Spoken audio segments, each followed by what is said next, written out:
እኛ የወላይታ ሶዶ ከተማ ወጣቶች መጽሐፍ ቅዱስ ሲቀደድ ዝም ብለን ማየት አንችልም። የመጽሐፍ ቅዱስ ጉዳይ ኦርቶዶክስን ካቶሊክን አድቨንቲስትን ወንጌል አማኞችን ሁሉ ይመለከታል። መጋቢት 23 2018 ዓመተ ምህረት በወላይታ ሶዶ ከተማ መጽሐፍ ቅዱስን ቀዶ ቆቆር እየተከለለ የሚሸጥ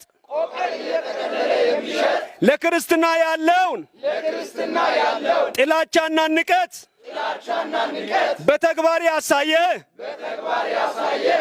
የሰላም ተምሳሌት የሆነችውን ወላይታንና ሕዝብን የማወቅ አጀንዳ የሚያራምድ አሸባሪ አቶ መሐመድ ሽኩር ላይ አስተማሪ የሆነ እርምጃ እንዲወሰድና ከጀርባው ያለ ተልእኮ የሰጠ አሸባሪ አካል ለሕግ እንዲቀርብ አጥብቀን እንጠይቃለን። መጽሐፍ ቅዱስን መቅደድ ሀገርን ማፍረስ ነው። መጽሐፍ ቅዱስን መቅደድ ቤተ ክርስቲያንን ማቃጠል ነው። መጽሐፍ ቅዱስን መቅደድ የሕዝብን ሰላም ማናጋት ነው። መጽሐፍ ቅዱስን መቅደድ የአሸባሪዎች ተልእኮ ነው።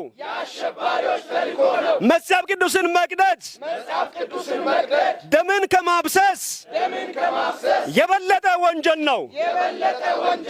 አጥብቀን እንቃወማለን። በተጨማሪ ከጽዮን ቃለ ሕይወት ቤተ ክርስቲያንና ከገነመ ቃለ ሕይወት ቤተ ክርስቲያን መካከል ሕግ በማይፈቅደው ቦታ መስጊድ እንዲገነባ የሚደረገውን እንቅስቃሴና ጫና አጥብቀን እንቃወማለን። ኢየሱስ ክርስቶስ ትላንትና ዛሬ እስከ ለዘላለም ያው ነው። የሞተው ሞትን ድል አድርጎ የተነሳው የናዝሬቱ ኢየሱስ ያድናል።